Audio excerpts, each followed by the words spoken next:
This video is brought to you by Hit Point Press and their Big Bad Booklet series. Hello and welcome back to The Gallant Goblin, where I sit around and talk about a bunch of nerdy-ass voice actors who sit around and play Dungeons & Dragons. We are making our way through the 6 new sets of Critical Role minis from our friends at WizKids, and many thanks to them for sending these to us to review. Today we have the Krynn Dynasty and Xhorhas, the mysterious land of misfit dark elves and other fantastical creatures. This set includes 9 minis, many of which would make incredible PC minis for any D&D or Pathfinder campaign. If you are playing an adventure in Wildemount though, these will be very helpful if your party heads over to Xhorhas, and I'm sure they will. Not to mention, in case you haven't heard, this is the summer of Drizzt, and there's a lot of Drow-based content on the horizon, so you may find yourself in need of some new Drow minis, and this set has you covered. So let's open it up and take a closer look. The Krynn Dynasty rules the northern part of Xhorhas and is relatively new to the world stage. The population is primarily made up of dark elves, or drow, such as our dark elf rogue friend here. They endure some sunlight as part of their religious observance, but their cities are generally shrouded with magic. There are artifacts, known as Luxan beacons, that are central to their faith. These beacons offer the chance at reincarnation, which means that many of the drow of the Krynn Dynasty are many lifetimes old. The Krynn Dynasty is ruled by a monarch known as the Bright Queen, but also by 12 noble houses, or dens, made up of dark elves who have lived many, many lifetimes thanks to those Luxan beacons. And it's important to note that the evil and treachery that are so often ascribed to the drow in D&D aren't necessarily reflected in the Krynn Dynasty. These are dark elves who turned away from Lolth the Spider Queen and newly appointed Planeswalker. This drow noble is another really unique NPC mini. I can't recall any other drow minis that aren't intended to be PC characters or enemy combatants. The Explorer's Guide to Wildemount offers 3 new subclasses, all of which have minis in this set.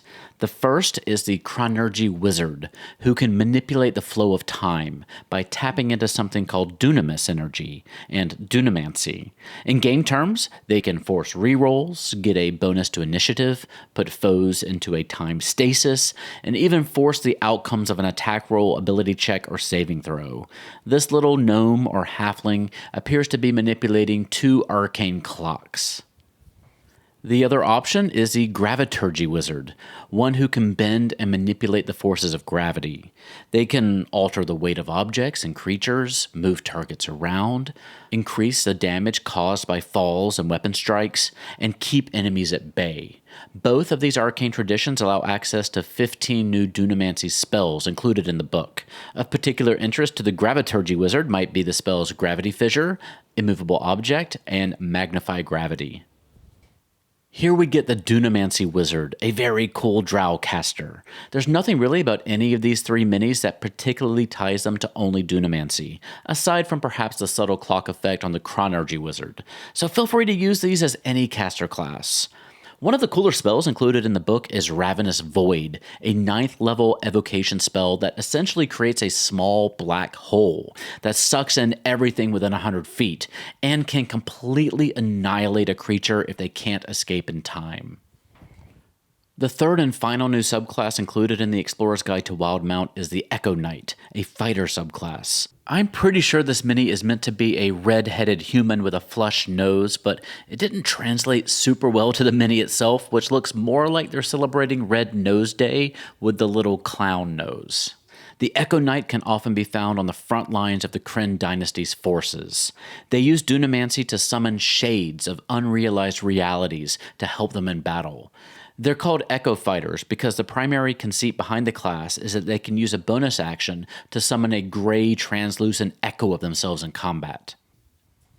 And here is that Echo Knight Echo Mini, which you'll need. The Echo provides a range of features that expand and deepen as you level up. You can swap places with it, attack with it while you keep a safe distance, attack from yourself and from your Echo simultaneously, use it to scout in the same way that a wizard uses their familiar, make it sacrifice itself to save you, gain HP when it's destroyed, and eventually at 18th level, even have 2 Echoes active at once.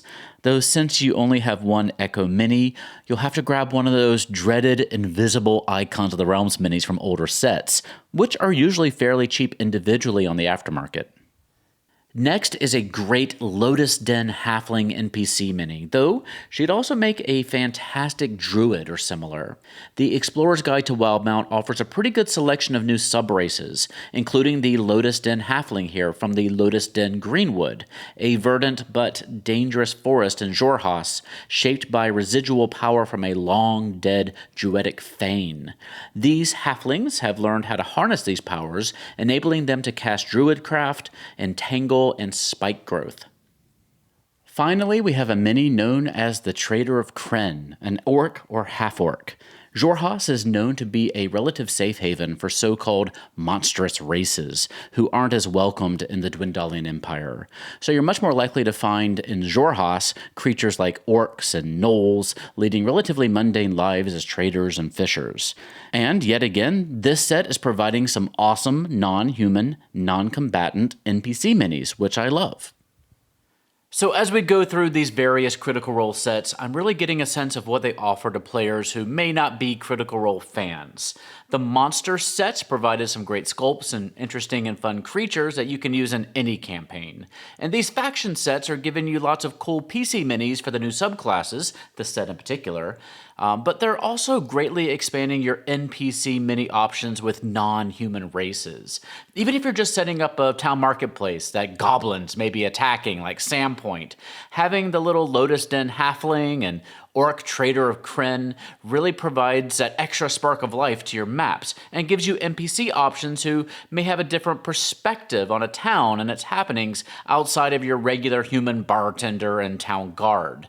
These are great for variety and storytelling, in my opinion. And in case you're curious, here is the entire Critical Role mini collection all put together. Let me know what you think of this set in the comments section down below.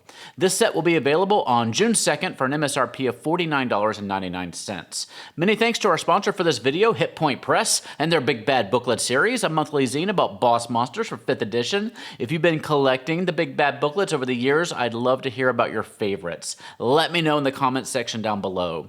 Each booklet gives you story hooks, stat blocks, layer information, and everything else you need to run a fun adventure each month.